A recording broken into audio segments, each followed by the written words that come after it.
11, 10, 9.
Udah. Assalamualaikum warahmatullahi wabarakatuh. Waalaikumsalam warahmatullahi wabarakatuh. Kembali lagi di kajian rutin bersama Al-Malik Travel. Kali ini temanya agak mengguncang jiwa-jiwa kita ya, karena temanya adalah bagaimana kalau misalnya ini adalah Ramadan terakhir kita.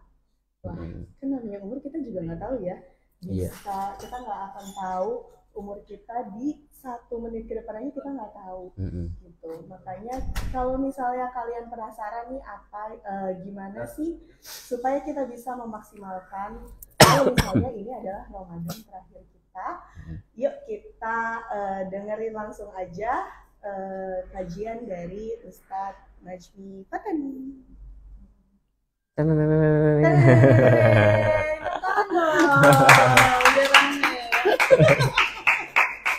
Subhanallah. Tapi sebelum bahas kajian, mungkin buat teman-teman semua yang hadir hari ini di studio maupun di Instagram juga TikTok ya, jamaah TikTok dan juga jamaah Instagram.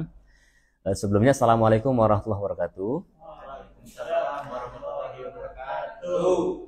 Semoga kita semua senantiasa sehat, Allah berikan keberkahan, Allah berikan rahmatnya, Allah berikan ampunannya, Allah berikan kekuatan sehingga puasa yang kita jalani menjadi betul-betul puasa yang maksimum. Nah, sebelum dilanjut, kajian tema kita yang tadi cukup mengguncang jiwa dan perasaan kita tentang seandainya ini adalah Ramadan terakhir. Saya mau kasih bocoran dulu. Hostnya yang di samping kanan saya ini, beliau baru pulang umroh. Baru berapa hari? Baru 3 hari yang lalu. Baru 3 hari yang lalu. Mungkin update dulu situasi. Melihat ada malaikat-malaikat ya dia masih Mungkin boleh diupdate dulu informasi terkini Mekah seperti apa, Madinah seperti apa, mungkin juga buat para jamaah biar tahu. Mekah pas saya ke sana udah crowded, suhunya lumayan udah kayak Indonesia. Udah panas berarti ya? Udah panas, tapi saya kaget pas di Madinah karena saya nggak bawa jaket sama sekali, ternyata suhunya masih 19 derajat di sana. Tapi sampai kepulangan? Iya, sampai kepulangan masih 19 derajat. Itu nggak bawa jaket sama sekali, jadi kalau misalnya kayak subuh pagi itu masih dingin banget, tapi kalau misalnya udah dari sore ke malamnya nggak terlalu sedingin itu. Terus di sana Masya Allah enak banget, Ramadan di sana tuh benar-benar seenak itu karena definisi orang-orang tuh pada berlomba-lomba dalam kebaikan. Kenapa? Karena kita ngasih, kayak misalnya kemarin saya ngasih gorengan, dikasih sama orangnya digantinya nasi mandi. Wow. Jadi setiap kita ngasih gorengan langsung pasti ngasih nasi mandi? Iya, coba kalau kita ngasih pizza, dapat apa coba? Jadi semuanya tuh pada berbagi. Kita kan buka puasa di pelataran kan. Jadi di pelataran itu juga dibedain yang buat keluarga, buat family itu ada anak-anaknya dan segala macam, itu nggak boleh di dalam, jadi harus di luar di pelataran. Tapi masih ada yang buka di dalam masjid? Ada. Oh, masih ada dibolehin ya? Di dalam masjid boleh gitu, tapi karena kebetulan kita bawa 2 anak bocil, jadinya nggak boleh masuk ke dalam masjid gitu, cuma boleh di pelataran, mungkin karena takut jatuh atau tumpah kan makanan dan minumannya gitu. Terus di sana juga orang tuh pada keliling semuanya. Itu pada bawa, ada yang bawa koper, bawa troli, itu bawa makanan untuk dibagi-bagiin. Sampai ada yang bawa Keliling makan. bawa troli untuk membagi makanan. Kalau di sini keliling bawa troli untuk Ngambil makanan. cari makanan. Itu diantara Kayak gitu, bedanya. Ya karena gitu. kemarin tuh sempat Kak Rere, saya manggilnya Kak Rere aja ya. Ya. Tempo lalu itu ada edaran bahwa sudah tidak dibolehkan lagi buka puasa di dalam masjid, baik Masjid Al-Haram maupun juga di Madinah. Ternyata kemarin masih dibolehkan ya. Masih ada yang di dalam. Alhamdulillah. Cuma mungkin karena penuh juga, jadinya banyak yang di luar juga. Dan di sana itu disediain, kemarin aku dengar sampai 200.000 porsi makanan untuk disebar. 200.000 setiap harinya. Gitu. Terus abis itu di sana juga yang bikin aku kaget adalah ternyata tarawihnya nggak selama itu. Berapa lama? Tarawihnya hampir sama kayak di Indonesia, cuma 2 jam. Bacaannya juga bacaan-bacaan yang bukan yang nggak familiar gitu, tapi bacaan surat-surat pendek yang kayak biasa kita dengar aja gitu, bukan yang kayak Al-Baqarah atau surat 10 apa plus 3, gitu. 13 ya. Yang ke 13 kemudian rakaatnya ya. Karena semenjak corona Iya, kemarin 13 ambil 13 rakaat. Sebelumnya kan 23. Jadi 13 Ya. betul. Nah ini cuma 2 jam doang, terus suratnya juga surat-surat pendek. Alhamdulillah. Dan memang yang terbaik bagi imam itulah yang paham tentang kondisi makmumnya. Jangan karena kita sedang hafalan Quran misalkan gaya-gayaan ya. Makmum kita usia 70 misalkan kan, kita pakai bacaan lama sudah bubar ya. Baik, menarik sekali. Nanti kita elaborasi lagi karena kita juga masih punya paket program umroh akhir Ramadan ya. Umroh akhir Ramadan sampai Idul Fitri ya. Dan seatnya sangat-sangat terbatas. Jadi siapa cepat dia dapat. Iya Ya. benar. Tapi sebelum masuk ke sana, sebelum informasi menarik, mungkin kita bahas dulu tentang seandainya Ramadan ini adalah Ramadan yang terakhir. Ini menarik kan? Sekarang saya mau tanya dulu. Seandainya hari ini adalah hari kita yang terakhir hidup di muka bumi. Kira-kira para audiens, para jamaah, apa nyebutnya, netizen? Netizen Teman-teman netizen semuanya, kira-kira apa yang akan kita lakukan seandainya kita tahu ini adalah hari terakhir hidup kita? Kira-kira apa? nangis. Nggak cuma nangis, saya kira pasti kita isi dengan ibadah, betul ya? Kalau Pasti. kita ngumpet, kita ngumpet ya. di Iya. dalam kolong meja. Beribadah yang ngumpat lah gitu ya. Intinya pasti kita akan mendekatkan diri kepada Allah, berbuat yang terbaik. Kita akan jaga pandangan mata, jaga pendengaran, jaga ucap lisan, ya kan? Pasti kita akan jaga semuanya. Nah, kalimat itu juga kalau kita geser kepada Ramadan, seandainya ini adalah Ramadan yang terakhir, kalaulah kita tahu ini adalah Ramadan yang terakhir kita, kira-kira mungkinkah kita akan melewatinya dengan biasa saja? Nah, ini sebetulnya adalah pancingan untuk kita semuanya agar yuk dalam setiap beribadah itu kita harus punya kemampuan merasa bahwa seperti yang disampaikan oleh sahabat Sayyidina Ali. Ali gimana bilangnya? Bekerjalah sungguh-sungguh seolah-olah engkau akan hidup selamanya. Artinya maksimum ketika bekerja. Tapi ketika urusan ibadah, sungguh-sungguhlah dalam ibadah, dalam sholatmu, seakan-akan kau akan mati esok hari. Sehingga kita bisa taqarrub ilallah, menjumpai Allah. Termasuk di dalam Ramadan ini kan ada 3 fase yang dibagikan oleh Allah. Awaluha rahmah. Pasti di 10 hari pertama kita akan mengejar rahmatnya Allah. Bukan mencari rahmah ya. Bukan mencari rahmat atau yang perempuan mencari rahmat ya. Awal rahmat, rahmatnya Allah. Kemudian yang tengah-tengahnya apa?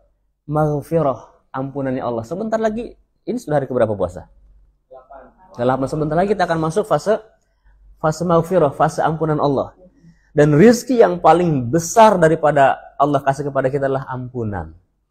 Ya kan? Nah, kemudian yang terakhir nanti 10 hari terakhir adalah itqum minan nar, terbebasnya daripada api neraka. Nah, karena kita menyadari dan membayangkan bahwa jika inilah Ramadan yang terakhir, maka pastikan ada 2 hal. Ya, bicara tentang Ramadan itu, ada yang Ramadan itu kan atau puasa disebutkan al-imsak, menahan. Menahannya dari apa? Agar kita maksimum nih. Yang pertama, anil muftirat atau anil mubtilat, dari yang membatalkan puasa itu sendiri. Kita harus jaga. Tapi yang tak kalah pentingnya adalah anil mukhbitat, yang bisa menghilangkan pahala puasa. Jadi puasa mah iya, tapi nggak ada pahalanya, rugi nggak? Nah, kita harus jaga dua ini. Nah, apa diantaranya? Kalau puasa yang anil muftirat, yang membatalkan, kalau yang perempuan haid batal nggak puasanya? Harus, bahkan haram kalau berpuasa, ya kan? Artinya, kalau yang anil muftirat atau anil mubtilat adalah batal puasanya dan kita wajib qadha di kemudian hari. Tapi kalau anil muhbitat tidak batal puasanya, tapi tidak dapat pahala. Yang ini banyak kan membuat kita lalai. Betul ya, sampai-sampai Rasul mengatakan kamin so'imin, ini sangat masyhur, sering kita baca. Kamin so'imin laisa lahu min siyamihi illal ju' wal 'atshi. Banyak sekali orang yang berpuasa tapi nggak dapat apa-apa, kecuali hanya haus dan lapar. Rugi nggak? Nih, di dalam salah satu kitab disebutkan, di antaranya ya, supaya saya tidak salah menyebutkan hadisnya, khamsun yuftirna lis-sha'im. Ada 5 perkara yang membuat orang-orang berpuasa itu batal pahala. Dan ini 5-5-nya akrab dengan kehidupan kita. Yang pertama apa? Al-kadzibu. Ketika puasa kita berbohong. Nah, pahala puasanya batal itu. Ada nggak kita berbohong? Hah? Hah?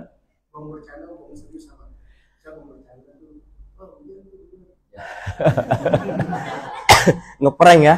Kalau sampai kemudian menjadikan madorot, hujan tuh di luar, akhirnya ngeprank gitu kan. Akhirnya kalau sampai menjadikan madorot dan orang yang marah, berarti terjadi dosa nggak?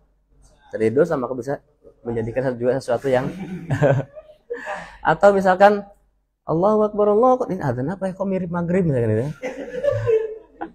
Kalau misalnya ngebohong-bohongin anak kan nanti ada asih datang loh gitu, supaya dia mau tidur siang. Oke, jadi gini, tentu al-kadzibu ya, intinya bohong. Bohong itu bisa mengurangi atau meniadakan pahala puasa kita. Kalau tujuannya, misalkan kita memang sudah punya tujuan kayak seperti terhadap anak kan, terhadap anak mungkin ada kalimat apa, ya, memang sejatinya sih nggak boleh. Sejatinya nggak boleh juga, karena anak itu juga dia punya cara berpikir juga, kerangka berpikir. Sekali dibohongin, misalkan, udah ntar yuk pulang dulu, tadi dikasih permen. Di rumah ada permen, di rumah ada apa gitu kan. Ternyata sampai rumah tidak ada, itu anak merekam. Apa yang direkam? Oh, bohong itu boleh. Ya kan? Bahaya nggak kira-kira? Nah, bahaya. Termasuk dulu misalkan orang tua kita suka, jangan tiduran di situ, ada ular gitu kan. Padahal ada ular nggak? Itu bohong nggak? Nah, artinya kita berupaya sebisa mungkin, karena hadis Nabi mengatakan yang pertama al-kadzibu, bohong. Meskipun ada dalam tatanan syariat Islam bohong yang dibolehkan. Bohong tujuannya untuk mendamaikan. Misalkan di sini siapa yang sering jadi contoh kemarin Bang Cipta, sekarang Bang Afan ya. Misalkan Bang Afan lagi marahan sama Bang Dendi. Ya kan? Kemudian Bang Cipta bilang, "Bang Afan, dapat salam dari Bang Dendi." "Ah, yang bener lo." "Iya, bener. Dia katanya kangen sama lu, dia pengen minta maaf sama lu gitu." Nah, habis selesai itu ditemuin juga Bang Dendi. "Bang Dendi, ada pesalam lu dari Bang Afan, karena dia kangen sama lu, pengen minta maaf sama lu." Nah, dua-duanya ngerasa pengen minta maaf kan, sehingga ketika ketemu, "Assalamualaikum," udah akur tuh langsung. Nah, itu bohong yang dibolehkan. Kalau gitu bohong dosa nggak? Itu bohong yang dibolehkan. Dalam syariat ada bohong yang dibolehkan. Termasuk juga suami ketika nyicipin masakan istri. Ya kan? Enak ini mah. Ya kan? Misalnya, padahal asin itu kan. Subhanallah, nikmat sekali gitu kan. Itu untuk menyenangkan, enggak apa-apa. Gak apa-apa. Kalau kita tambahin lagi, suka ya. Tambahin lagi, abisin ya, harus abisin. Iya. Ya boleh juga, silakan kalau memang dianya tahan gitu kan. Artinya ini boleh, bohong yang dibolehkan ya. Termasuk juga untuk apa lagi selain untuk yang permusuhan, untuk mendamaikan. Ya, untuk juga misalkan ada, mana nih Afan mau gue bunuh gitu. Karena tahu mau dibunuh, kita berbohong bahwa Afan tidak ada di sini, entah kemana. Itu boleh. Ya, itu bohong. Nah, tapi praksisnya dalam kehidupan nyata kita kadang-kadang suka berbohong untuk hal-hal yang tidak bermanfaat kan. Nah, itu yang bisa meniadakan pahala puasa kita. Ustaz, kalau bohong ditanya sama istri, "Kamu udah makan?" Kalau belum makan itu, ada bawa makanan satu nih. Udah kamu aja makan gitu. Ya, tujuannya apa? Tujuan untuk menyenangkan kan? Itu juga boleh. Boleh, supaya apa? Istri tidak sedih ketika dia makan sendiri ternyata suaminya belum makan. Ya kan, enggak apa-apa. Yang penting Bang Afannya kuat gitu. Menahan keadaan itu, gitu kan. Nah, jadi yang pertama teman-teman semuanya para netizen dimanapun adanya, yang pertama kita nggak boleh bohong ketika puasa. Yang kedua, apa yang kata Rasul? Al-ghibah, ngomongin orang. Ghibah itu apa yang diomongin tentang keburukan orang yang sekiranya orang itu mendengar dia marah. Ya? Ya artinya omongan kita ngomongin orang yang sekiranya kalau orang itu tahu apa yang kita omongin dia jadi marah, itu ghibah. Hah? Ghibah. Artinya gini, kalau kita ngomongin soal kebaikan dan sebagainya, ada nggak orang marah dia omongin kebaikannya? Nggak ada. Jadi itu diantaranya ghibah. Bahkan misalnya kita gibah nih ya, ngomongin. Gibah syar'i. Akhir kita ngomong wallahu alam tapi gimana? Itu yang ada dibilang gibah syar'i kita. Jadi setelah gibah kita shadaqallahul azim. Gibah tetap gibah ya, tidak diperbolehkan. Bahkan dalam hadis yang lain, gibah ini menjadi pintu masuk kita menjadi hamba Allah yang muflis, yang bangkrut.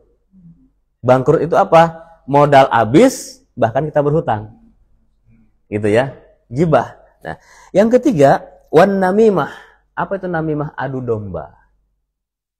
Suka adu domba misalkan, menjadikan orang itu juga jadi berselisih. Misalkan antara marketing dengan finance. Kadang-kadang suka berselisih kan tuh. Nah, sengaja dipanas-panasin misalnya dari bagian siapa misalkan? Bagian ARD. Itu nggak boleh. Jadi namimah adu domba juga tidak boleh. Lu ditantangin lu sama si Anu misalkan gitu kan. Oh itu nggak boleh itu ya. Jadi adu domba juga tidak boleh. Kemudian juga selanjutnya apalagi wan nadzaru bisyahwatin, melihat dengan pandangan syahwat. Ini juga bisa meniadakan pahala puasa. Apa contohnya pandangan syahwat?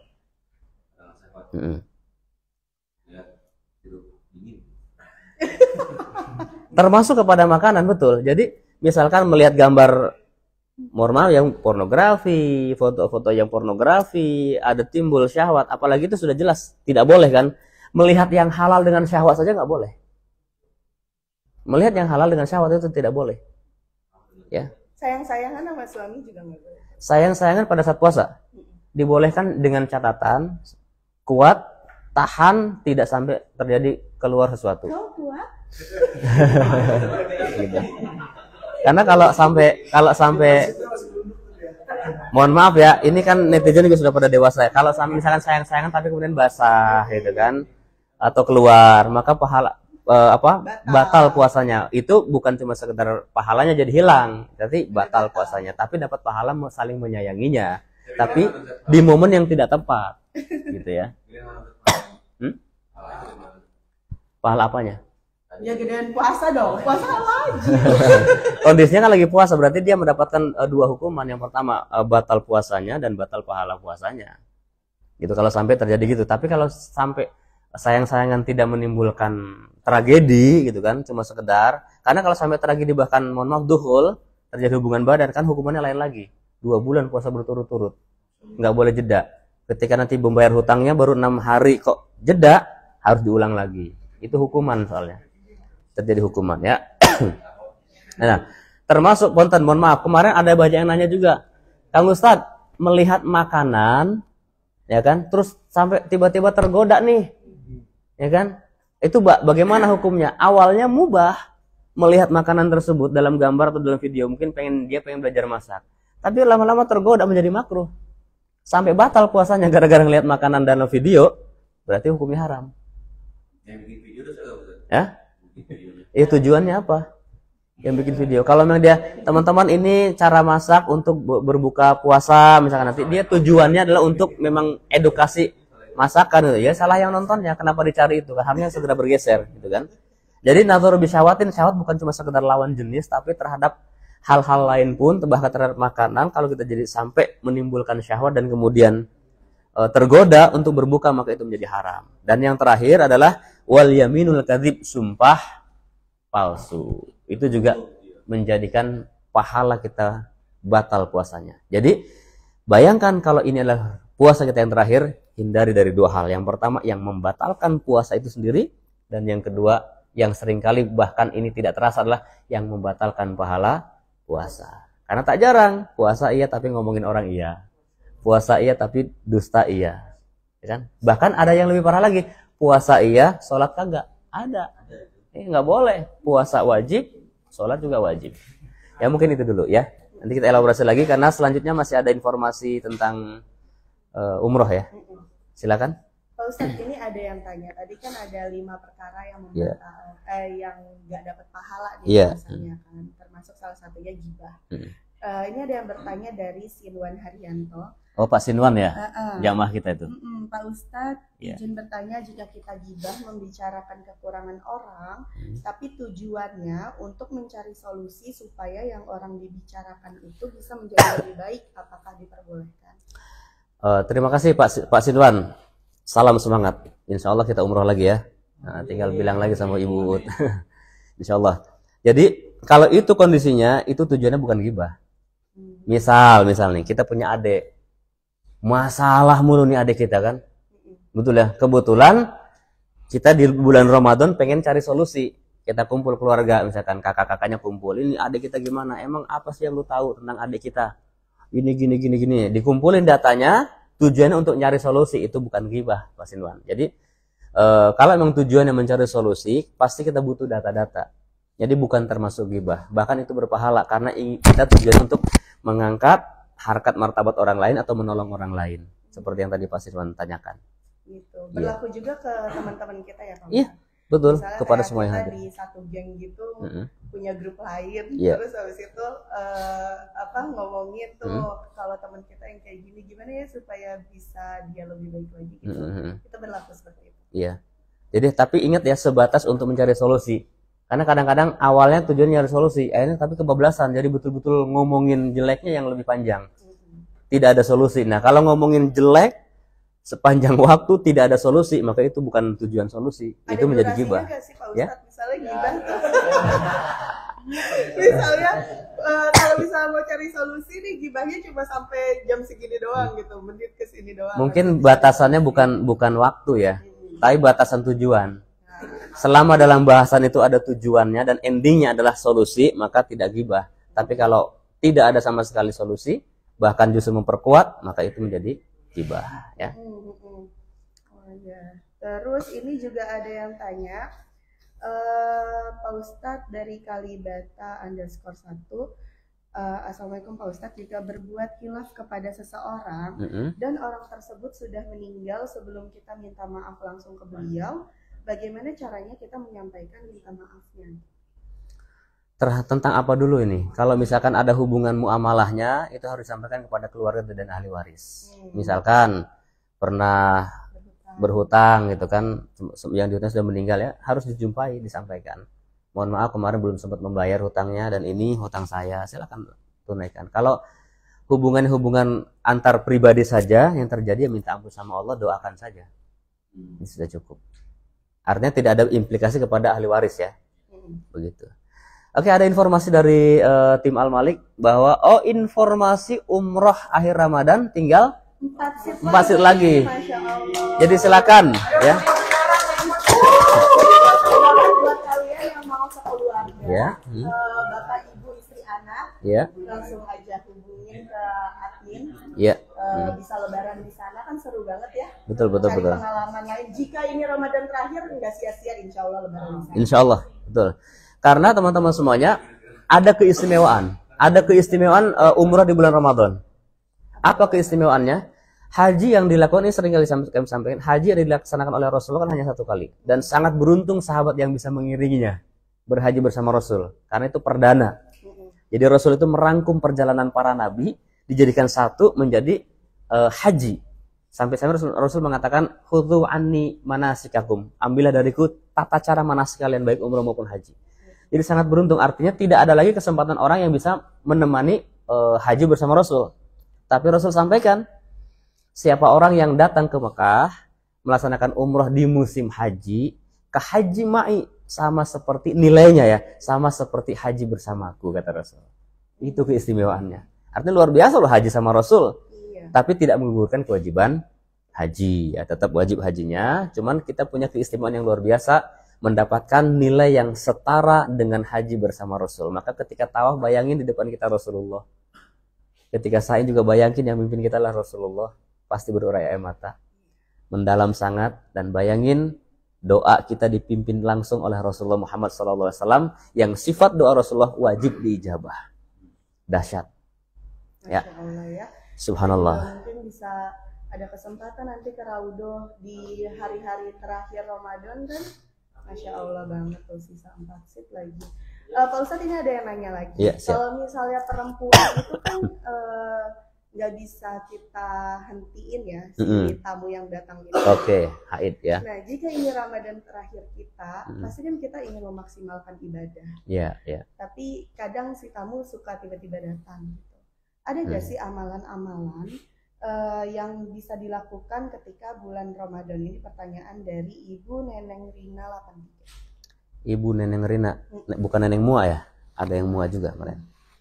Baik, Ibu Neneng Rina, sangat banyak sekali amalan-amalan yang bisa kita lakukan ya, khususnya kaum hawa, kaum putri yang memang itu sudah sunatullah, mau direm kayak gimana nggak bisa, tetap sudah jatahnya keluar pasti keluar kan, dan haram berpuasa. Nah, ketika begitu kan Rasul sudah kasih rambu-rambu. Barang siapa yang menyiapkan orang untuk berbuka makanan minuman untuk bagi yang berbuka puasa, maka baginya mendapatkan pahala puasa orang yang mendapatkan makanan tersebut tidak berkurang sedikit pun. Jadi bagi yang teman-teman yang sedang haid, ya banyak-banyak sedekah aja. Dan sedekah yang paling baik adalah bukan ke orang yang jauh ya, yang sekitarnya aja dulu. Jadi silakan siapkan makanan untuk keluarga terdekat, atau termasuk kalau di rumah, jadi ibu rumah tangga menyiapkan makanan untuk suami dan anak-anak tercinta berbuka puasa, itu juga dapat pahala puasanya.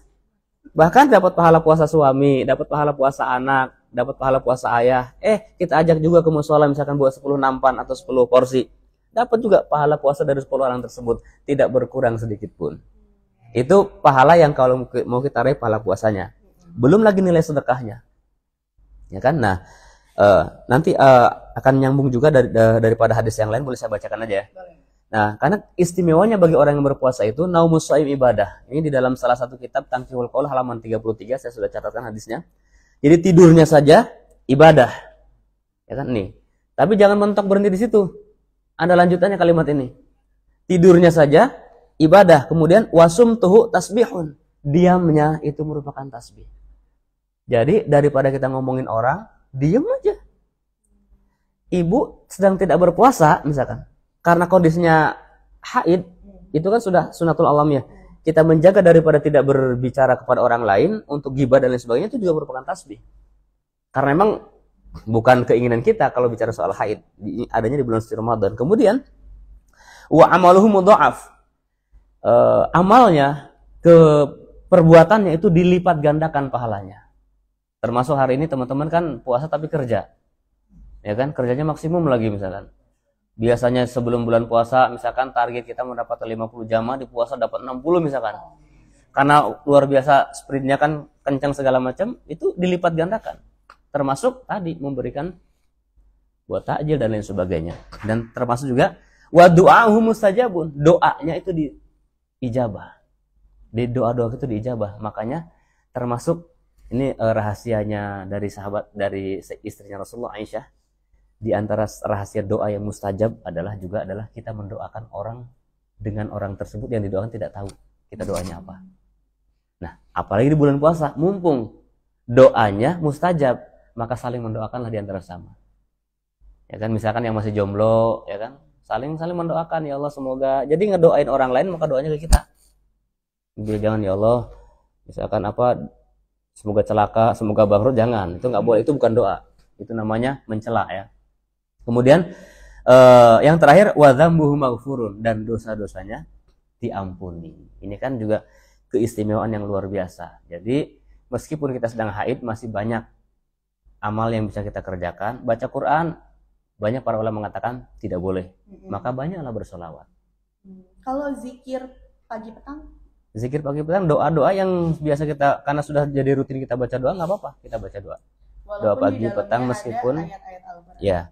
Karena itu ada banyak kalimah-kalimah yang lainnya juga, tidak masalah. Apalagi itu sudah menjadi kebiasaan rutin. Sholawat nggak apa-apa, perbanyak aja sholawat. Zikir, sholawat, tasbih. Misalkan sholawat yang paling populer itu misalkan sholawat apa, Jibril misalnya.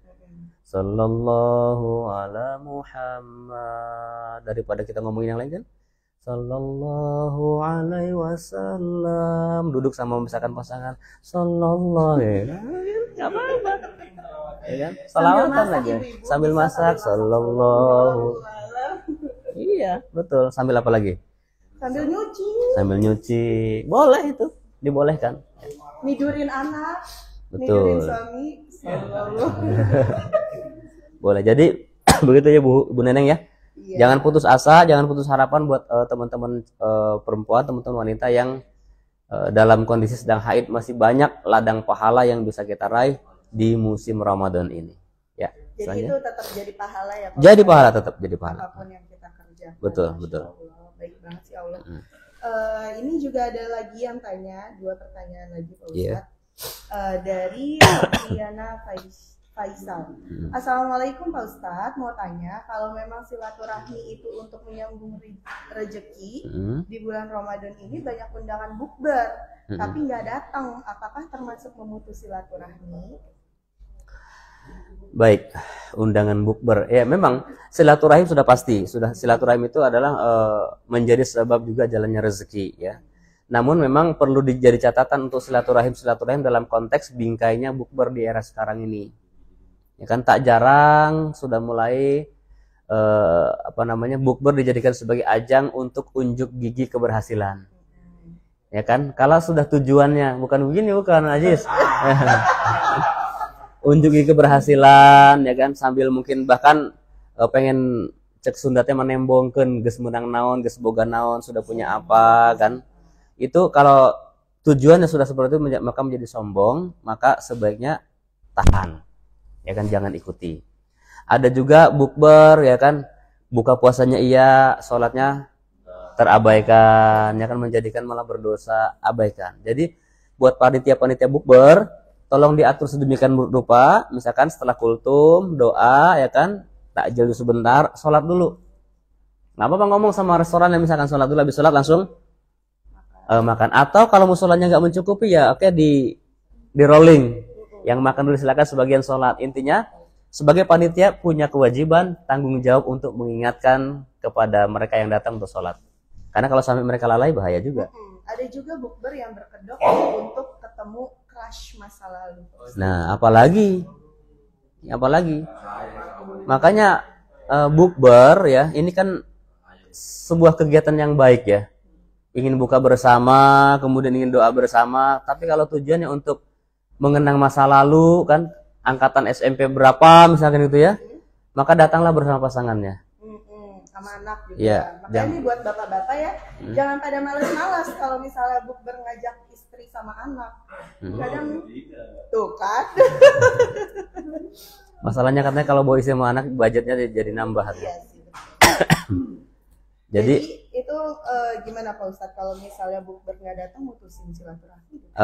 Itu tadi kalau tujuannya karena memang tidak mau datang karena sudah tercium misalkan aromanya seperti apa, nggak masalah juga gitu. Tapi lagi-lagi juga undangan itu kan haknya dipenuhi. Tapi kalau kita tidak punya kemampuan memenuhi, tidak ada masalah juga. Yang penting komunikasi, sampaikan mohon izin, mohon maaf tidak bisa hadir karena sedang ada bla bla bla bla. Tetap komunikasi yang baik. Karena hubungan komunikasi dengan siapapun tetap harus kita jaga, baik dalam kondisi apapun, karena kita nggak pernah tahu suatu saat nanti kita akan komunikasi lagi pasti dengan dia. Jadi dalam kondisi apapun tetap komunikasi saja. Kalau memang tidak bisa datang, kalau bisa datangi. Tapi ingat tujuannya bukber, maka setelah bukber ada sholat dan segala macam, itu harus terpenuhi. Jangan sampai membuat kita lalai, karena perkara yang sunnah silaturahim bisa menjadi makruh bahkan haram gara-gara isi pelaksanaannya. Setelah ketemu malah nggak sholat, malah ngomongin orang, malah saling pamer, itu menjadi haram bukbernya. Hati-hati. Pak Ustadz, ini ada satu pertanyaan lagi sebelum kita ke pertanyaan ke audiens kita yang ramai ini ya. Ini ada pertanyaan, ini juga penting banget ya Pak Ustadz. Pertanyaan dari Ibu Eti Rahmawati. Assalamualaikum, mau tanya cara membayar fidyah bagi orang yang sakit gimana ya Pak Ustadz? Nah itu tuh kadang memang kan kalau misalnya ini Ramadan terakhir kita kan juga suka kepikiran ya utang-utang puasa kita. Iya, betul. Bahkan mungkin masih ada teman-teman kita juga yang belum tahu nih kalau misalnya baru sadar tuh di umur 20 tahunan, oh iya utang-utang puasa yang lalu-lalu sebetulnya harus dibayar juga gitu. Baik. Sementara kita udah nggak tahu juga utang kita berapa, apalagi buat laki-laki yang misalnya batal tapi nggak ngeganti karena mungkin dulunya gimana gitu ya hidup dia ya gitu, jadinya nggak ngeganti. Nah itu gimana Pak Ustadz supaya kita bisa ngebayar hutang-hutang puasa kita, ngebayar fidyah kita gitu. Ya. Baik, tadi yang orang tua ya. Baik, kalau misalkan ada orang tua yang batal puasanya, sekiranya dia masih mampu ya, masih mampu untuk membayar fa'iddatun min ayyamin ukhra, maka di bulan Syawal bayarlah puasanya. Begitu ya. Tapi kalau memang orang tua ini udah nggak sanggup puasa, maka bayarkan fidyahnya dalam satu hari 1 mud. 1 mud itu lebih kurang sekitar 0, hampir 1 liter lah. 0,75 graman gitulah, hampir 1 liter, atau bayarnya 1 liter lah, satu harinya 1 liter. Jadi kalau memang sudah tidak sanggup berpuasa lagi, orang tua kita sadar masih tidak gila, karena kalau gila kan udah nggak boleh puasa kan, meskipun sebentar gilanya ya. Jadi kalau orang tua kita sudah tidak mampu lagi puasanya, maka langsung bayarkan fidyahnya. Kapan? Nanti pada saat Syawal nggak apa-apa, langsung dibayarkan bersamaan dengan bayar Idul Fitri, bayar zakat fitri sebelum malam Idul Fitri, nggak apa dibayarkan langsung. Ya. Nah, terhadap hutang, buat kita yang misalkan hutang puasa nih, karena batal, maka bayarlah di 11 bulan berikutnya. Tapi kalau 11 bulan berikutnya nggak sanggup bayar juga sampai datang lagi Ramadan, maka hutang yang tadi tetap menjadi hutang, tapi kita kena fidyah, kena dam. Misalkan hutangnya berapa? 7 ya, bayar 7.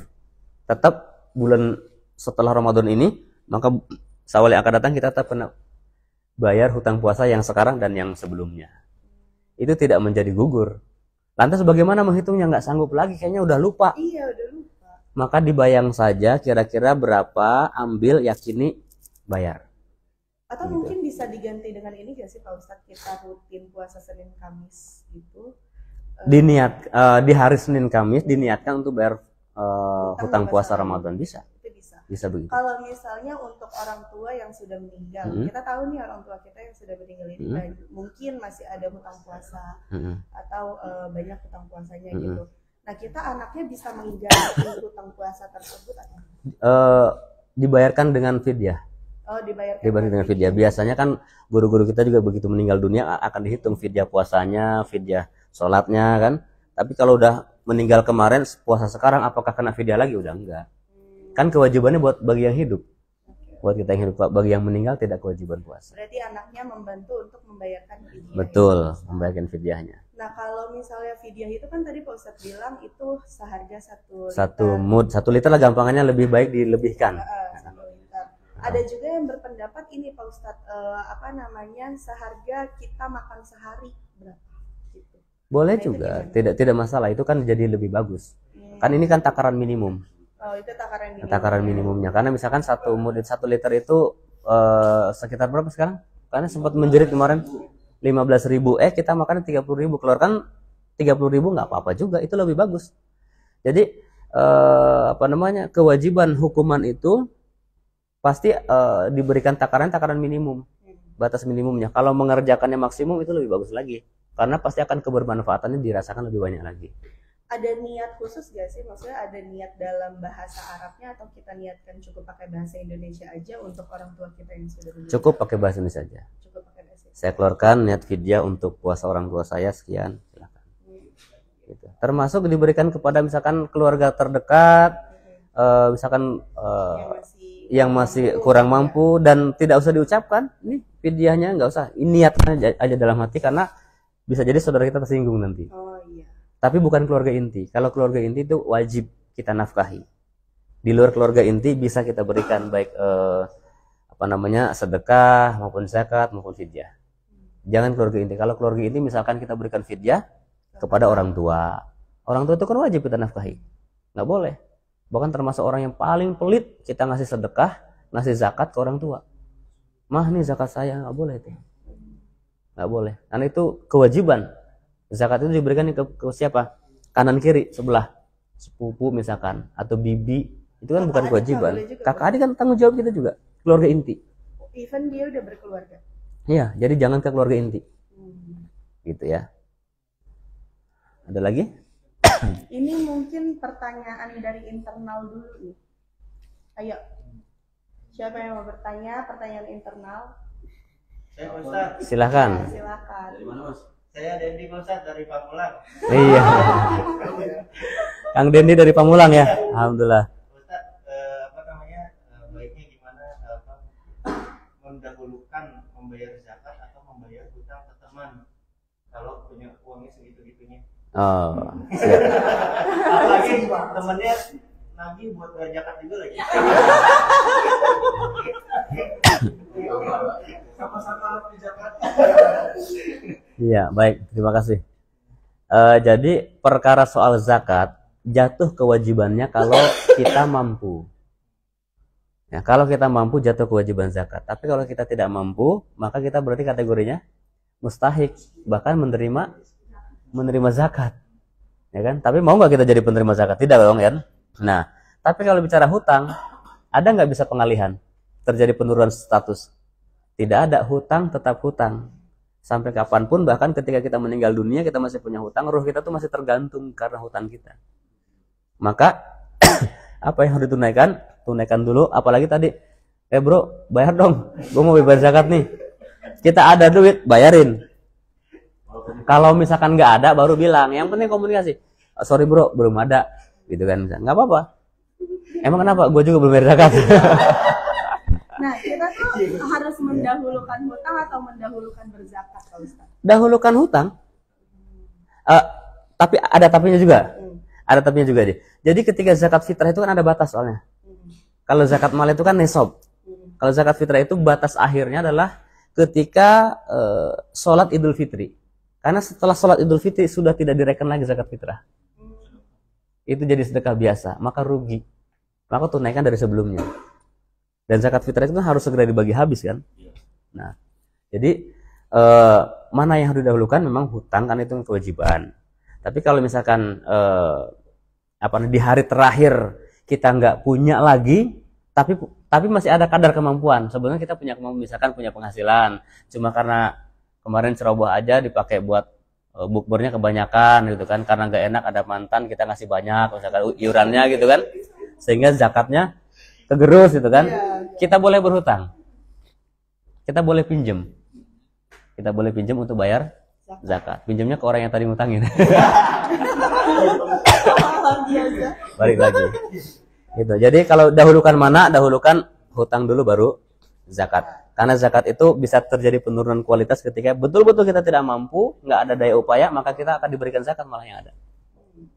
Begitu. Nah, tinggal fungsi zakat nih yang harus sama-sama kita cermati. Fungsi zakat itu adalah untuk meningkatkan kualitas orang yang tadinya nerima, ya kan, menjadi memberi. Itu yang harus kita pikirkan. Jangan kita bikin atau mental kita yang terima zakat, jangan setiap tahun kita pengen nerima zakat terus jadi mustahik terus. Jangan, justru jadikan itu sebagai modal kita untuk meningkatkan kualitas. Subhanallah, ada informasi lagi nih. Ada yang menarik nih. Haji tanpa antri. Haji Furoda udah cuma sisa 2 doang, Masya Allah. Haji Furoda itu, teman-teman semuanya, Haji Furoda itulah haji yang tanpa antri. Berangkat langsung di tahun ini juga, bahkan dibimbingnya ada sama Ustaz Subki Al-Bukhari, insya Allah yang akan menemani perjalanan haji. Mumpung ini juga mungkin banyak teman-teman juga banyak yang belum tahu juga, termasuk ini ada yang bertanya juga Pak Ustadz. Tadi kan kita udah ngomong masalah utang juga kan ya Pak Ustadz. Boleh gak sih sebenarnya berumroh dan berhaji tapi dengan cicilan bank, hukumnya seperti apa gitu? Oke. Memang ini terkait bicara soal kemampuan, istitoah. Artinya, kalau memang dirasa kita punya kemampuan, kalau misalkan mau membayar 1 juta per bulan, saya mampu. Tapi kalau langsung 25 juta atau 29 juta tidak mampu misalkan. Maka boleh nggak saya pinjam dulu? Boleh. Kita kan sudah punya takaran. Karena perbankan juga kan pasti akan ngukur, ini orang layak nggak dapat pinjaman. Gitu ya. Yang penting jangan terjadi kecurangan aja. Kong-kali-kong dengan pihak banknya udah dianggap mampu saja, itu nggak boleh. Jadi harus betul-betul ditakar ini orang mampu atau tidak. Ya. Ketika memang mampu, maka silahkan. Ketika dia tidak mampu, ya jangan. Kalau bicara soal kebolehan, boleh nggak? Boleh. Boleh artinya pergi berhaji atau berumroh misalkan dengan cara berhutang, lu boleh. Dibolehkan dengan catatan kita punya takaran ya. Iya. Punya takaran saya mampu kok. Ya, Gitu atau bahkan misalkan karena saya punya aset tanah dijual belum laku-laku nih. Kan punya ada iwat, ada penggantinya. Jadi kategori mampu boleh silakan. Termasuk mungkin punya aset itu motor gitu. Iya. Misalnya punya motor, punya rumah gitu. Intinya Cicilan juga. ada sesuatu yang bisa kita gantikan untuk membayarnya gitu. Punya takaran kemampuan nggak apa-apa, dibolehkan. Ya. Iya, berarti teman-teman kalau misalnya yang mau umroh dan haji bersama Al-Wali, tadi juga kita udah dengar penjelasan langsung dari Pak Ustadz. Kalau misalnya teman-teman memang punya kemampuan, punya aset dan segala macam, itu diperbolehkan untuk mencicil dengan bank gitu, karena bank kita juga bekerja samanya dengan bank syariah. Dengan bank syariah, betul. Dengan bank syariah insya Allah amanah dan bisa dipertanggungjawabkan seperti itu. Al-Malik juga kita selain ada cicilan seperti itu, kita juga ada dana talangan dan tabungan seperti itu. Jadi kalau misalnya dikira rasanya susah banget nih buat nabung umroh dan haji karena kepake terus ya, karena si setan tuh selalu berbisik pakai gitu. Nah itu bisa ditabung di Al-Malik aja gitu. Nabungnya bukan di Al-Malik tapi di bank yang bekerja sama dengan Al-Malik gitu. Iya. Jadi insya Allah bakalan amanah gitu. Betul. Ya teman-teman. Memang ya. itu solusi yang terbaik adalah bayar cash. Supaya pulang umroh haji nggak pusing mikir hutang. Solusi yang kedua adalah menabung. Karena dengan menabung berangkat juga pada akhirnya kan kita nggak pusing juga kan, cuma di awal saja. Nah solusi yang ketiga pengen ngumrohin orang tua, tapi saya kan gajinya setiap bulan masih 4 juta, 5 juta bisa sih. Pekerjaan dengan usia orang Nah juga. betul. Nah itu baru solusi terakhir, maka boleh dengan takaran kita punya kemampuan nggak berangkatin orang tua, misalkan nggak masalah. Dengan cara meminjam uang bank dan kita bayar dengan penghasilan kita, nggak masalah. Insya Allah. Nanti kalau misalnya mau tanya-tanya soal tabungan itu bisa hubungi admin kita juga, karena kita mulai dari berapa Kaden? Tabungan mulai dari bebas 1 juta ada, 500.000 juga ada. 500.000, mulai dari 500.000 kalian udah bisa menabung untuk umroh. Dan ada informasi tuh Kak Rere, pertanyaan yang menarik katanya. Pertanyaan menarik, nanti dapat hadiah voucher pesantren kilat bersama Ustadz Suki dan Ustadz Banyak banget loh pertanyaan-pertanyaannya. Untuk pertanyaan menariknya itu nanti di gimana nih Kak Dinda caranya? Dihubungi via DM. Oke, semoga teman-teman yang bertanya nih ada yang beruntung ya untuk mendapatkan voucher hadiah pesantren kilat bersama Ustadz Suki dan Ustadz Haji, supaya memaksimalkan ini ibadahnya di mungkin Ramadan ini Ramadan terakhir kita. Iya, betul. Nah ini Pak Ustadz ada juga nih yang tanya 2 pertanyaan lagi. Perempuan kan selain haid itu juga melahirkan dan menyusui gitu. Iya, betul. Kayak saya aja, saya belum bisa ibadah puasa full itu insya Allah tahun ini. Karena 3 tahun yang kemarin udah melahirkan, menyusui, melahirkan lagi, menyusui lagi gitu. Kayak gitu. Jadi nggak selesai kan. Sementara kan kalau misalnya kita menyusui dan hamil itu ada rasa khawatir untuk gizinya nggak terpenuhi, ada rasa takut juga ke diri kita sendiri. Kalau saya pribadi waktu itu saya orang yang kalau menyusui itu harus ada air minum karena mual dan pusing kalau menyusui. Nah itu berarti kan harus minum terus kan, nggak bisa untuk berpuasa seperti itu. Nah itu gimana Pak Ustadz? Nah untuk kaum Hawa lagi juga nih, Kang Denny Hawa bukannya Adams. Jadi untuk teman-teman wanita, baik yang sedang menyusui maupun sedang dalam kondisi hamil, tinggal dilihat saja ketika batal puasanya khawatir karena apa. Kalau khawatir karena bayi, baik menyusuin maupun juga hamil, maka karena kita berarti kan mampu nih, khawatirnya karena bayi, maka kena 2. Kena fidyah juga, kena bayar puasa juga. Ya, tapi kalau khawatirnya karena kitanya benar kelenger, kalau nggak batalin misalkan bahaya, maka kita hanya kena wajib membayar puasanya saja tanpa fidyah. Jadi khawatirnya karena apa? Itu kan yang paling tahu kan masing-masing. Nah ketika sudah seperti itu, maka yang tahun-tahun lalu tinggal dihitung aja. nanti kan akan ada masanya bisa di antara orang tua kita tuh cara mengerjakannya sambil rutin puasa di hari Senin dan Kamis, sekaligus mengambil kesunahannya berpuasa, tapi juga diniatkan untuk membayar hutang puasa. Insya Allah selesai. Maka inilah jihadnya kaum perempuan. Ini jihadnya wanita yang luar biasa. Saya pernah menemani bagaimana melihat bayi itu lahir dari rahim istri ya, sehingga saya katakan durhaka sekali kalau seorang anak berani berkata saja sama orang tuanya, karena luar biasa perjuangannya. Ini mau dibikin nangis nggak nih? Jangan ya. Nanti batal puasanya. Soalnya nangis sambil gitu. Jadi selamat berjuang buat kaum ibu, buat kaum hawa, buat para istri. Tinggal tentukan saja ya, khawatirnya karena apa. Kalau karena bayi maka kena 2. Artinya kita membatalkan puasa, kita mampu tapi kita batalin. Khawatir karena bayi maka kena 2. Fidyah iya, balas bayar puasa iya. Tapi kalau karena diri takut juga ya Pak Ustadz, karena menyusui itu kan jadi ladang pahala juga ya.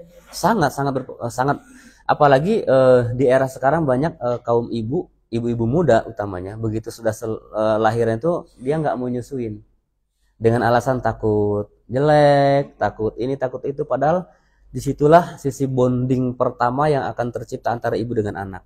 Ketika menyusui saling menatap wajahnya, ada komunikasi batin. Itu yang bisa bikin komunikasi batin antara anak dengan orang tua, dengan ibu terutama. Ibu sedang apa, misalkan kita bisa rasakan dari jarak jauh, karena bondingnya terbentuk sejak masih. Jadi kalau yang kerja bagaimana, misalkan nggak apa-apa dipumping ya, disiapkan, tapi tetap ASI yang masuk. Di samping hemat, ya kan, murah, berkah, berpahala, dan bergizi yang terbaik. Karena tetap tanya kepada dokter manapun, gizi yang terbaik adalah ASI. Nggak bisa diganti dengan susu formula, nggak bisa. Ya, banyak pak yang pakai susu formula usia 5 tahun udah diabetes karena gulanya kadarnya tinggi. Tapi ASI nggak ada. Tanya kepada para suami, ada nggak yang diabetes gara-gara mohon maaf bercanda. Tapi iya, mungkin ada beberapa juga yang tidak bisa menyusui, tetap semangat juga. Iya, betul. Seperti itu. Nah, Pak Ustadz, ada pertanyaan internal lagi kan nih? Oh, tuh ada. Siap. Tapi agak loncat dari tema. Gak boleh loncat dong. Udah biasa. Duduk aja, nggak usah loncat-loncat. Dari mana Mas Iqbal? Dari Parung. Wih, Masya Allah, jauh-jauh banget ya yang terjadi awal-awal nih. Parung. Jadi Pak Ustaz, apa sih hukumnya kita mengusap wajah setelah berdoa atau setelah sholat? Kan biasanya kita berdoa, kita mengusap. Oh iya gitu Pak Ustadz. Mengusap. Amin. Iya. Amin. Hukumnya mubah, boleh. Oh, boleh. Dibolehkan. Karena apa? Sebagai bentuk penutupan kan. Ada asal-usulnya nggak? Ada dalam beberapa keterangan, cuman saya agak lupa di kitab apa. Ada beberapa keterangan bahkan itu dicontohkan oleh Rasulullah. Rasul kan berdoa, kemudian cuman saya tidak berani menyebutkan datanya karena khawatir terjadi kesalahan redaksi ya. Intinya itu ada. Nanti saya PR ya, saya akan carikan. Ini juga yang diajar oleh para guru kita kan, ketika berdoa kemudian kita amin. Itu sebagai penutup. Istilah penutup itu gini. Ibaratnya kita bikin surat, ya kan? Kemudian kita kasih perangko. Nah, itulah amin itu, amin dan nutup itu adalah ibarat perangko dalam surat. Ketika kita ngirim surat, masukin ke pos tanpa perangko, nyampe nggak? Nah, para guru mengatakan amin dan tutup itu adalah ibarat perangko di dalam surat.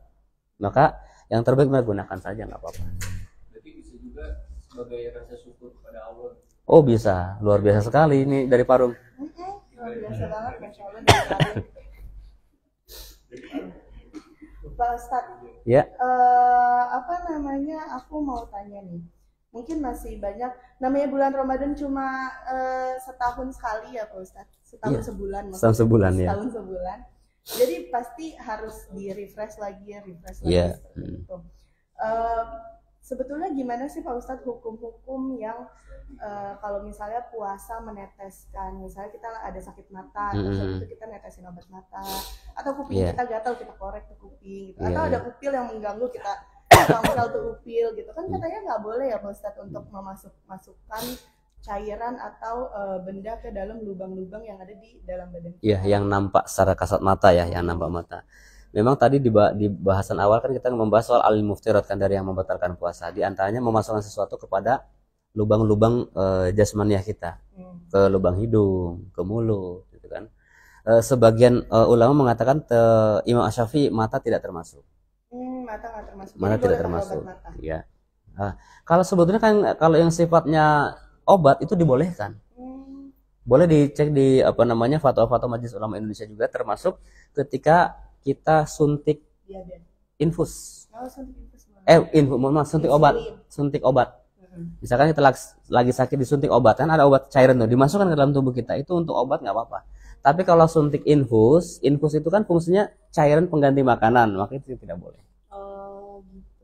Nah, makanya ini saya pernah dengar cerita almarhum dulu Gus Dur. Ada cerita beberapa yang menjadi saksi bahwa ketika Ramadan kan dokter tetap infus. Itu luar biasa kan infusnya berhenti gitu. Nggak masuk. Tapi ketika Allahu Akbar jalan. Wallahu alam ya. Saya mendapatkan kabar seperti itu. Untuk orang-orang tertentu, orang-orang yang punya kedekatan tinggi dengan Allah, bukan tidak mungkin hal-hal yang seperti itu terjaga. Dokter berupaya cus tapi mungkin tidak masuk gitu kan. Tapi ketika waktunya tiba dia masuk, karena itu pengganti makanan. Jadi untuk membatalkan puasa. Gitu. Nah, yang terpenting lagi sebetulnya mengenai isi daripada kita bayangkan jika ini adalah Ramadan yang terakhir, ada satu kalimat di dalam Nasu'ihul Ibad kepada Nabi Muhammad sendiri. Ya Muhammad ishma syi'ta fa innaka mayyit. Wahai Muhammad, hiduplah sesukamu karena sesungguhnya engkau akan meninggal. Hidup sesuka kita. Hiduplah sesukamu karena engkau akan meninggal. Artinya gambarannya apa? Suka-suka kita, hidup kita ya. Tapi kita akan meninggal. Iya sih. Akan dapat balasan nggak? Ya kan? Ya kan? Akan dapat balasan nggak?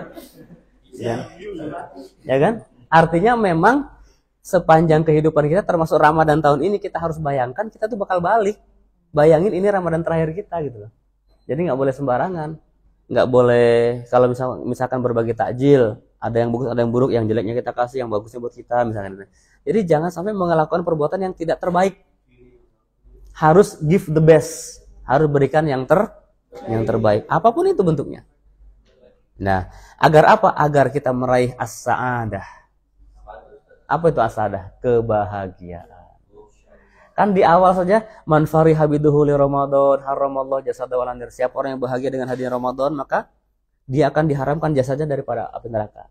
Nah, ketika menjalani ibadah juga ada tahapan-tahapannya di dalam Nasu'ihul Ibad halaman 24 disebutkan wa alamatus sa'adati arba'ah. Tanda kalau kita sudah sampai kepada fase bahagia itu ada 4. Mau tahu nggak?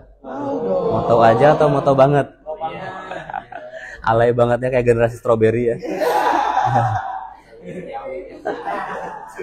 Yang pertama disebutkan dalam kitab tersebut dzikrul dzunub al-madiyah. Jadi kita harus mengingat dosa masa lalu dengan penuh penyesalan. Setiap kapanpun kita pernah berbuat salah. Nah, bayangin ketika misalkan habis sholat, setiap waktu itu saya menyesal dengan dosa masa lalu, sehingga berjanji untuk tak lagi mengulang. Kalau sudah bisa begitu, itu orang akan happy. Kan sudah bisa menyesal itu kan. Tapi jangan diumbar-umbar. Gue udah tobat nih, udah gue nyesal nih. Itu belum masuk. Jadi yang pertama adalah mengingat kesalahan masa lalu, sehingga kita betul-betul untuk tidak lagi mengulangi. Yang kedua, wanisyanul madiyah. Melupakan perbuatan baik masa lalu. Kita pernah berbuat baik apa dilupain. Jadi kalau misalkan Dendi kan tiap sore kan, ayo pasukan, gitu kan. Nah setelah berbuat baik itu lupakan. Bisa nggak setiap kali kita berbuat baik lupakan? Jadi kuncinya ketika kita berbuat baik pada orang lupakan. Tapi ketika orang lain berbuat baik pada kita, ingat selalu. Supaya apa? Supaya kita tidak pernah melupakan kebaikan orang lain. Itu tangga yang kedua ya. Tangga yang ketiga, wa nadhruhu ila man fawqahu fid din. Pandangan kita ya, kepada orang kita harus memandang kepada orang yang lebih tinggi soal agama. Tapi sebaliknya, wa nadhruhu ila man dunahu fid dunya. Kepada urusan dunia, kita harus melihat yang lebih rendah sehingga timbul syukur. nggak ada iri-irian. Jangan aduh gue masih baru punya motor nih, teman-teman gue ada yang pakai Fortuner lagi, gede Fortunernya, gitu kan. Padahal anak baru datang kemarin, gitu. Misalnya gitu kan. Kalau urusan dunia kita harus lihat siapa yang misalkan motornya paling jelek misalkan. Nah, ngelihatnya dia tuh. Alhamdulillah gue misalkan 4 tahun kerja di Al Malik dapat motor ini misalkan itu kan, daripada teman gue tuh motornya masih, tapi tidak usah disebutin. Untuk apa? Untuk bentuk syukur. Karena kalau ngelihatnya, waduh anak baru kemarin cuma motor-motor doang, mobilnya Fortuner misalkan itu. Yang ada timbul iri nggak? Yang ada timbul iri nggak? Timbul iri. Jadi untuk urusan dunia kita harus melihat yang lebih rendah. Tapi untuk urusan ilmu agama, bukan cuma ilmu agama ya, ilmu agama, kemampuan, keahlian, kita harus melihat yang lebih. Waduh, gue udah 4 tahun misalkan, masa gini-gini aja kemampuannya? Harus meningkat dong, kan? Masa cuma begini-begini aja? Harus bertambah dong. Nah, 4 syarat itu di antara tahapan agar kita bisa menjadi orang yang memiliki as-sa'adah, kebahagiaan. Karena apa? Nggak pernah iri dengan pendapat orang lain, dengan pendapatan orang lain, ya kan? Terus selalu merasa rendah diri karena orang lain punya ilmu yang banyak dan punya semangat untuk belajar. Kemudian apa lagi? Selalu melupakan kebaikan-kebaikan yang pernah dikerjakan. Karena apa? Dorongan ingin berbuat baik terus. Dan selalu melupakan, bukan melupakan ya, selalu mengingat dosa-dosa yang pernah dikerjakan supaya apa? Tidak terjerembab lagi kepada dosa yang sama, kepada kesalahan yang sama. Itu di antara 4 langkah yang bisa kita jalankan selama Ramadan ini, hingga mudah-mudahan Ramadan ini menjadi Ramadan yang terbaik. Bayangkan kalau ini adalah Ramadanmu yang terakhir. Berbuat baiklah semaksimal mungkin. Jadi tadi cara kita memaksimalkan ibadah kita kalau misalnya ini adalah Ramadan terakhir kita, itu yang tadi udah Ustaz sampaikan ya Pak Ustadz, untuk kita terus qanaah gitu ya Pak Ustadz ya, nggak mikirin orang lain, nggak melihat orang lain ke atas dalam hal dunia, tapi tetap melihat agamanya dalam yang melihat ke atasnya seperti itu. Nah Pak Ustadz, ada nggak sih amalan-amalan nih yang bisa kita jaga supaya amaliyah terbaik di bulan Ramadan kita ini kita bisa lakuin juga di bulan-bulan lainnya? Ya ini, give the best, itu aja. Setiap saat, setiap menit harus sadari bahwa Allah melihat kita, Allah mengawasi kita, sehingga kita tidak ada 1 detik pun terlewat kecuali berbuat baik, tidak ada 1 detik pun terlewat kecuali bicara yang baik, tidak ada 1 detik pun terlewat kecuali bersikap yang baik. Maka itu insya Allah kalau kita bisa istiqomah, maka yang sering disampaikan, man asya ala syai' famata ala syai'. Kalau kita terbiasa di situ, maka insya Allah akhir kehidupan juga kita akan di situ. Mungkin ada gak sih Pak Ustadz kayak misalnya acuan untuk kita, misalnya nih dari Pak Ustadz sendiri, dari sholat malam terus abis sholat subuh kita baca apa, surat apa gitu, atau nanti nunggu syuruk baca zikir, baik. Amalan-amalan seperti itu yang bisa kita lakuin setiap harinya di bulan Ramadan. Rutin ya. Iya ya. Kalau amaliyah rutin tentunya jaga sholat 5 waktunya, ya itu harus. Kemudian juga setiap kali habis sholat baca Al-Quran meskipun walau 1 ayat, meskipun 1 ayat. Jadi kita melatih istiqomah. Berat memang. Kemudian juga qiyamul lailnya bangun, kan? Kemudian juga sholat sunat tasbihnya upayakan, kalau tidak bisa setiap hari ya seminggu sekali, kalau enggak sebulan sekali, bikin jadwal aja. Alhamdulillah kalau di Al Malik selalu ada program setiap keberangkatan umroh sholat tasbih, karena banyak yang belum pernah melaksanakannya. Kemudian juga doa apa yang harus kita ucapkan, seringkali saya ajak para jamaah kalau lagi pada tawaf tuh, di setiap putaran tawaf, Allahumma inna nas'aluka bihusnil khotimah wa na'udzubika min su'il khotimah. Karena kita tuh suka kadang-kadang bader ya Bang ya. Ada bae lupanya, ada bae tambengnya gitu kan. Mudah-mudahan ketika lagi akan kembali kepada Allah dalam keadaan baik. Doanya apa itu? Yang Rasul ajarkan. Minta setiap sholat, minta. Ya Allah, hamba sadar hamba banyak khilaf salah, tapi kalau saatnya meninggal, izinkan ketika lisan menyebut namamu. Izinkan ketika hati sedang dekat denganmu. Jadi itu yang kita minta. Selain itu juga ada satu juga amalan yang diijazahkan dari para guru, akrabilah surat Al-Mulk Tabarok, karena itu akan menjadi perisai pelindung kita saat tidak ada orang lain yang sanggup menemani. Hatta suami atau istri yang bilang aku mencintaimu sehidup semati, begitu kita meninggal bohong, dia tidak akan mau menemani dia kita. masuk ke dalam kuburan kita nanti. Ya. Makanya bertemanlah dengan surat Al-Mulk, maka dia akan setia kepada kita dan bahkan dia akan meminta kepada Allah haknya sebagai Al-Quran pemberi syafaat kepada kita semuanya. Keren. Ya, baca aja, nggak usah dihafal, baca aja, lama-lama juga hafal. Iya. Dirutinkan Nanti, saja. Bisa juga nih untuk tim konten, untuk tim sosmed, untuk buat postingan doa-doa rutin ya. Nah, Kita boleh. bilang gitu supaya teman-teman kita yang online ini bisa baca juga. Gitu. Boleh. Bisa di-share seperti Boleh. itu. Nah, untuk berbagi sekadar info, kita juga kalian bisa cek di Instagramnya Warung Bemo. Warung Bemo itu masih satu perusahaan juga dengan Al-Malik. Kita buka untuk berbagi gitu, berbagi berapapun bermakna, hashtagnya berapapun bermakna, karena apa, kalian bisa untuk kasih orang tuh 10.000, 15.000 ditransfer ke Bemo, nanti kita bisa masakin dan bantu untuk membagikan makanan tersebut seperti itu. Nah, Pak Ustadz ada info juga nih untuk umroh Syawal, khusus di live ini aja nih, khusus sekarang. Umroh Syawal itu harganya udah 29,9, tapi bisa dapat diskon lagi. Nah, kalau misalnya mau diskon, hubungin admin sekarang, khusus di live ini aja, sampai jam 6 sore deh aku kasih batas 6 sore, itu dapat diskon lagi, dari 29,9 dapat diskon lagi, hubungin admin ya. Oke, screenshot live ini ya, jangan lupa di screenshot live ini supaya kalian bisa minta diskonnya ke admin gitu. Tapi sebentar, mau tanya dulu, layanan sekualitas Al-Malik ada yang 29 juta? Oh. Ada, jangan khawatir. Harusnya ada promo. Keren. Ada, jangan khawatir teman-teman. Mungkin teman-teman juga masih banyak yang belum tahu atau yang udah pernah umroh sama Al-Malik, bisa dikasih tahu ke teman-temannya supaya semakin banyak orang yang bisa ke Baitullah gitu. Nah, untuk Al-Malik sendiri itu kita pembedanya adalah kita punya face screen gitu. Apa aja Pak Ustadz? Ya, nanti ditemukan di mana sih? Boleh dicek di Instagramnya Al-Malik. Iya, di Instagramnya di Banyak. paling bawah ada gitu ya. Banyak di sana. Tapi cukup kaget juga, ternyata ada Al-Malik menyediakan juga paket hematnya ya. Alhamdulillah, kesempatan yang terbaik, karena saya kemarin saat di Mekah itu sempat ada yang telepon. Jadi ada seorang kawan mendaftarkan umroh ke salah satu travel di Ciputat. 5 orang, 6 orang, 5 orang kalau satu sudah berangkat ke airport, tapi sampai airport alasannya visa nggak keluar, akhirnya nggak jadi diberangkatkan, padahal itu ustazah.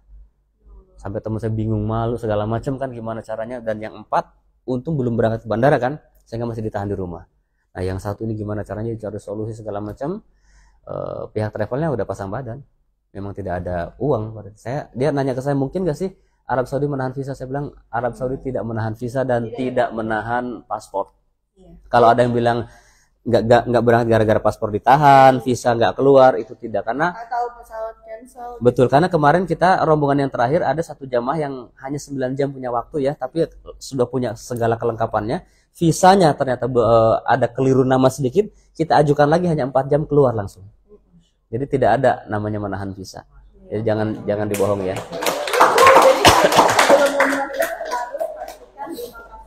Iya. Iya. Umroh itu apa aja sih Pak Yadi? Pasti hotelnya, ya, pasti pasti pesawatnya, ya, pasti visanya, iya. pasti Travelnya berizin. travelnya berizin. Satu lagi. Pasti kan layanan bimbingannya Oh juga. iya, pasti kan layanan bimbingan umrohnya. Programnya ya. Subhanallah, 1 jam tak Subhanallah, ya, berasa. seru banget ya kita live kali ini. Alhamdulillah. Teman-teman jangan lupa kalau misalnya ada yang mau umroh Syawal seharga 29,9 juta aja, udah dapat diskon lagi nih. Kalau mau dapat diskon lagi dari 29,9 itu, kalian bisa screenshot live ini, terus habis itu kalian hubungin admin. Aku kasih waktu sampai jam 6 sore aja buat buka puasa kalian tuh hadiah. Oh iya, umroh akhir Ramadan juga tadi sisa 4 seat lagi ya. Tadi ada yang udah apa? Iya, tinggal betul. Terakhir Ramadan Insan Target lagi cocok banget buat kalian yang sekeluarga bapak ibu anak dua gitu. Cocok banget kalian kalau misalnya mau cobain suasana lebaran di sana, suasana baru, bisa lebaran di sana, terus meraih meraih Lailatul Qadar, meraih Lailatul Qadar, Sama meraih pahala senilai haji bersama Rasulullah. insyaallah gitu. Karena kita nggak ada yang tahu ya ini adalah Ramadan terakhir kita atau bukan. Semoga kita selalu panjang umur, dipertemukan lagi dengan Ramadan berikutnya. Amin ya Allah ya Rabbal alamin. Kita ada doa nggak sih? Ada. Ada ya? Ada. Udah mau doa? Kita doa aja ya teman-teman ya. Dan kita silakan Pak Ustadz untuk berdoa. Baik, teman-teman semuanya dimanapun adanya, termasuk di studio, kita sama-sama sampaikan doa bermunajat kepada Allah Subhanahu Wa Taala karena ini sudah masuk waktu asar ya. Berarti waktu yang mustajab berdoa, kita doa ke lama-lama. Allah hadhihi li hasilil maqsud al-Fatihah. A'udzubillahi minasyaitonir rajim. Bismillahirrahmanirrahim. Alhamdulillahil alamin arrahmanirrahim maliki yaumiddin. Iyyaka na'budu wa iyyaka nasta'in ihdinas siratal mustaqim siratal ladzina an'amta 'alaihim ghairil maghdubi 'alaihim waladdallin. Amin. Wa'fu anna ya karim wa'fu anna ya ghafur irhamna ya arhamar rahimin irhamna ya arhamar rahimin. Astaghfirullahaladzim hamdan syakiran hamdan na'iman hamdan yuafi ni'amahu wa yukafi mazidah. Ya Rabbana lakal hamdu kama yanbaghi li jalali wajhikal karim wa 'ala 'azimi sultanik. Ya Qawiyyu ya Matin, ya Allah berikan kami kekuatan untuk bisa beribadah yang terbaik di bulan Ramadan tahun ini ya Rabb. Mampukan kami ya Rahman, lisan ini begitu nikmat beribadah kepadamu, membaca firman-firman-Mu ya Rabb. Ya Allah, mudahkan kami menjaga pandangan mata, pendengaran telinga kami, ucap lisan kami, hati kami. Ya Allah, ya Rahman ya Rahim, mampukan kami meraih rahmat-Mu, meraih ampunan-Mu, meraih itqu minan darimu ya Rabb. Dan jadikan kami ya Rabb satu Syawal kelak menjadi pribadi yang mutakin di hadapan-Mu. Bimbing kami ya Rahman, bimbing kami ya Ghafur Rahim, karena sungguh tanpa bimbingan-Mu kami takkan sanggup menjalani tantangan ibadah di bulan suci Ramadan tahun ini. Rabbana atina fid dunya hasanah wa fil akhirati hasanah wa qina adzabannar. Walhamdulillahirabbil alamin. Alhamdulillahirabbil alamin. Sampai juga live kita di minggu ini, insyaallah di minggu depan ya, minggu ini atau minggu depan? Minggu depan ya. Hari Selasa depan kita akan ada live lagi tanggal 26 Maret 2024 gitu. Jadi Temanya apa ya? Temanya nanti akan diposting di Instagram. Jadi kalian harus stay tune di Instagramnya Al Malik. Kalau perlu dinyalain loncengnya, belnya, supaya kalau misalnya setiap ada postingan Al Malik, teng. Kalian bisa tahu gitu, jadi up to date dengan Al Malik seperti itu ya. Terima kasih semuanya. Assalamualaikum warahmatullahi wabarakatuh. Waalaikumsalam warahmatullahi wabarakatuh.